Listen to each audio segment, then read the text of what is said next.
కన్యవారికి కనుక చూసుకున్నట్లయితే కన్యా లగ్నం అనుకోండి లేదా కన్యా రాశి అనుకోండి, మీకు ప్రధానంగా ఇక్కడ గమనించినట్లయితే ఈ యొక్క రాశి వారికి లేదా ఈ లగ్నం వారికి అసలు కెరీర్లో ఎందుకు సెట్ అవ్వలేకపోతున్నారు, వివాహం అవ్వడానికి కలిగేటువంటి ప్రాబ్లమ్స్ ఏంటి, దాన్ని ఎలా సాల్వ్ చేసుకోవాలి, ధనం విషయంలోని హెల్త్ విషయంలోని పూర్వజన్మ కర్మ ఎలా ఇన్వాల్వ్ అవడం వల్ల మీకు ఆకస్మిక సంఘటనలు జరుగుతున్నాయి అనేటువంటి అంశాలు చెప్తుంది నేనైనప్పటికీ చెప్పిస్తుంది సాక్షాత్ లలితామ్మవారిగా భావిస్తూ ఆ లలితాంబిక అమ్మవారి యొక్క అనుగ్రహం మీకు పరిపూర్ణంగా కలగాలని స్ఫూర్తిని కోరుకుంటూ, ముందుగా కన్యా లగ్నానికి లగ్నాధిపతి బుధుడు ఎలాంటి విద్యనైనా ఎలాంటి పనినైనా చూసి నేర్చేసుకొని మీరు చేయగలుగుతారు. ఎంత లోపల భయం ఉన్నా దాన్ని లోపలే పెట్టేసుకొని ఏదో రకంగా దాన్ని విజయవంతం పొందే దిశ వైపు వెళ్తూ ఉంటుంది. అదే మీకు ఉన్నటువంటి బలము.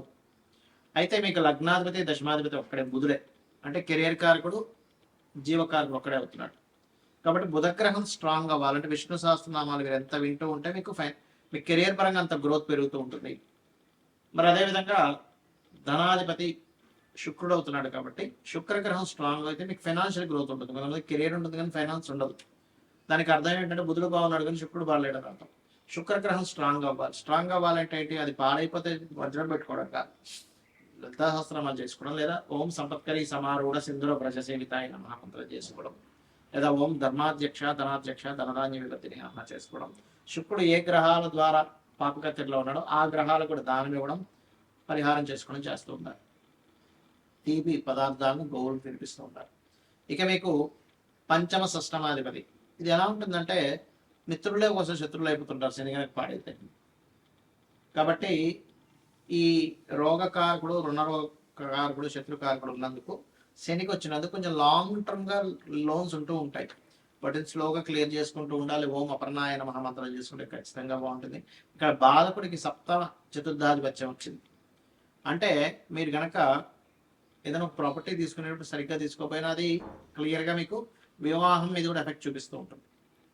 కాబట్టి వివాహం అనేటువంటిది ఒక స్ట్రెస్ఫుల్గా అనిపిస్తూ ఉంటుంది వీళ్ళకి, కన్యవారికి. కాబట్టి మీరు ఎక్కువ దత్తాత్రేయుడు ఆరాధన చేస్తూ ఉన్నట్లయితే బాగుంటుంది. కాకపోతే మీకు పూర్వజన్మ కర్మ చంద్రుడి ద్వారా ఇరుక్కుంటారు కాబట్టి చంద్రగ్రహం అంటే ఒక్కోసారి ట్రాన్స్పోర్టేషన్ అనో ఫుడ్ అనో వాటి వల్ల ఇన్వెస్ట్మెంట్ చేయడం వల్ల ఇస్తుంది. కాబట్టి చంద్రబలం ఎలా ఉందో చూసుకోండి, ఎక్కువ మెడిటేషన్ చేయండి. పూర్వజన్మ కర్మ మీకు మెడిటేషన్ చేయడం ద్వారా పోతుంది. ఇప్పుడు మనం చెప్పుకున్న అంశాలు ఏవైతే ఉన్నాయో, ఎవరికైతే యాక్సిడెంట్ అనుకున్నామో లేకపోతే షేర్ మార్కెట్లో లాస్ అనుకున్నాం, ఇవన్నీ అసలు ఎప్పుడు జరుగుతాయి లైఫ్లో చూసుకున్నట్లయితే ఎప్పుడు కూడా దానికి సంబంధించిన దశ రావాలి. అంటే షేర్ మార్కెట్ పంచమం 5 to 8 లెవెల్ కాంబినేషన్, ఆ 5 to 8 లెవెల్ కాంబినేషన్ పాడైనటువంటి మహాదశ రావాలి. ఆ దశలు రాకుండా మీకు ఏమి ఇబ్బంది ఉండదు, గుర్తుపెట్టుకోండి. అదేవిధంగా యాక్సిడెంట్ అనుకున్నాం, యాక్సిడెంట్స్ అనుకుంటే 4 and 8 కాంబినేషన్ పాడైనటువంటి మహాదశ రావాలి. అలా కాకుండా బాగున్న దశ అనుకోండి 4 and 8 కాంబినేషన్లో, అప్పుడు ఆస్తులు కలిసి వస్తాయి ఆకస్మికంగా. అది తండ్రి ఆస్తి కావచ్చు, ఒక్కోసారి తాతగారి ఆస్తి కావచ్చు, సొంతంగా సంపాదించుకోవడం అంటే థర్డ్ హౌస్ రిలేటెడ్ ఉండాలి. ఎంతసేపు 4-8 వచ్చిందని అమ్మో నాకు యాక్సిడెంట్ అయిపోతుందని భయపడ్డాం కాదు, అది ఒక్కొక్కసారి ఆస్తిని కూడా ఇస్తుంది. రీసెర్చెస్ అంటే ఒక్కొక్కసారి మనం ఏదైనా ఎడ్యుకేషన్ రిలేటెడ్ సంబంధించిన దాంట్లో మనం చేసేటువంటి దాంట్లో పిహెచ్డీలు అవి చేస్తుంటాం, అటువంటి వాటిల్లో ధనయోగాన్ని ఇస్తూ ఉంటుంది.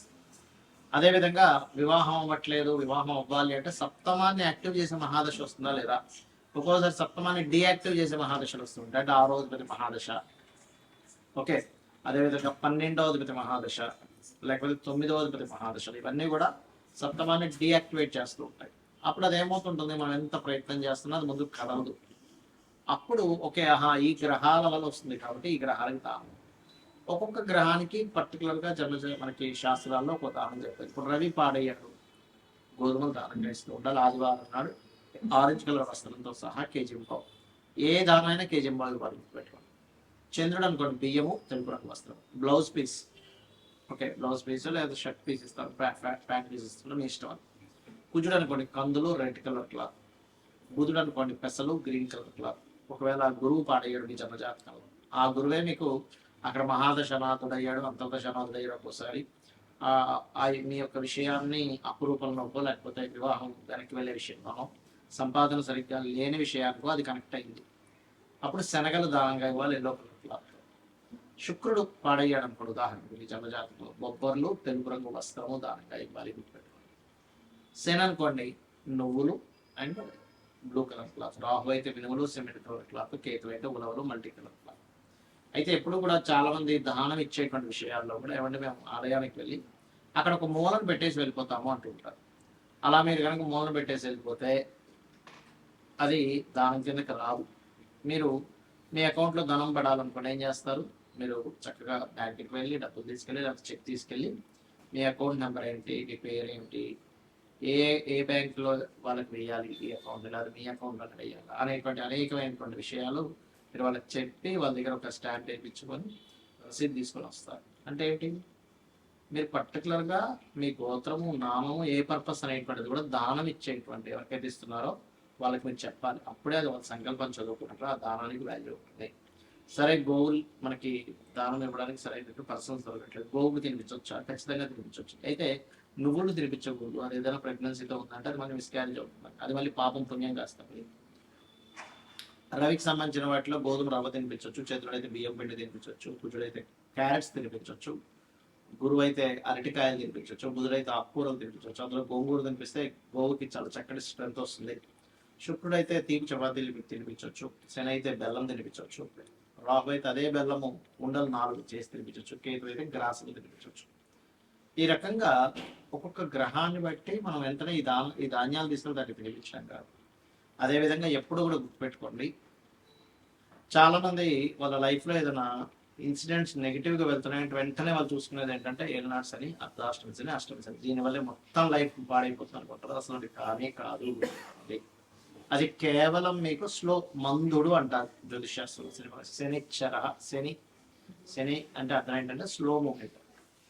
మనకి ఏదైనా సరే ఒక స్లో అవుతున్నప్పుడే మన లైఫ్లో మనం సరిగ్గా ఆలోచించుకుని మనం ఎక్కడ రాంగ్ స్టెప్స్ వేస్తున్నాము, ఎక్కడ రైట్ స్టెప్ వేస్తున్నాం అనే విషయాన్ని మనం పూర్తిగా అర్థం చేసుకోగలుగుతాం.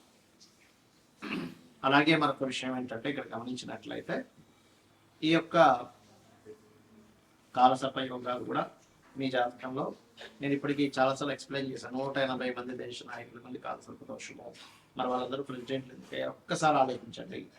ఏదో మూఢత్వంలో కాలసర్ప యోగం ఉంది, నాకేమీ కలిసి రాదు, నా జీవితం ఇంతే, నాకేం చేసినా కలిసి రాదు, మూఢత్వంలో ఉండకండి.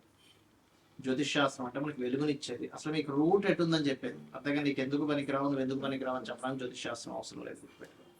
కాబట్టి ఎల్నాడ్స్ని కాలసర్ప యోగం విషయాలు పెద్ద సీరియస్గా తీసుకోకండి. అవి ఏమి కాదు. మీ పర్సనల్ చార్ట్లో ఉండే మీ మహాదశలు, అంతర్దశలు, ఇప్పుడు మనం చెప్పుకున్నాం 5 అంశాలు. ఒకటేంటి, మీకు వివాహం అవ్వాలన్నా, ధనం కలగాలన్నా, లేకపోతే ఏంటి ఆ పర్టికులర్ గ్రహాన్ని అది యోగవంతంగా మారాలి. అది కంబస్ట్ అయి ఉంటుంది, ఒక్కోసారి అస్తంగత దోషంలో ఉంటుంది, లేకపోతే పాపకర్తెల్లో ఉంటుంది. అలాంటప్పుడు మీకు వివాహం అవ్వకపోవడమో, ధనం రాకపోవడమో, లేకపోతే మీరు అనుకున్నటువంటి స్టేజ్కి కెరియర్లో వెళ్ళలేకపోవడం, ఆకస్మిక సంఘటనలు జరగడం, అప్పులు పాలవడం జరుగుతూ ఉంటుంది. సో ఇది ఈ రకంగా చేయండి. ప్లస్ మీరు ఫైనాన్షియల్గా ఎంతున్నా కొంతమంది హ్యాపీనెస్ ఉండదు. అలాంటి వారు ఓం ఇంద్రగోప పరిక్షిప్త స్మరతోనా భజంగికాయై నమః అనే నామస్మరణ చేయండి, ఖచ్చితంగా బాగుంటుంది. అలా కాదండి నాకు అన్ని విధాలా నాకు కావాలంటే టోటల్ లలితా సహస్రనామాలు రోజు చేయండి. రోజు కనుక నిత్యము లలితా సహస్రనామాలను ఎవరైతే శ్రవణము పఠనము చేస్తారో ఖచ్చితంగా వారికి ఎటువంటి ఇబ్బందులు ఉన్నా కొన్ని జన్మల పాప ఫలితాలను తొలగిస్తున్నారు అమ్మవారు. అందులో ఒక్క నామం చాలు మన ఎన్నో జన్మల పాపాలను తొలగించి ఇంకేమైనా మిగులు ఉన్నాయా అని అడుగుతుందట. కాబట్టి ఇలా చేయండి, అన్ని విధాలా మీకు బాగుంటుంది.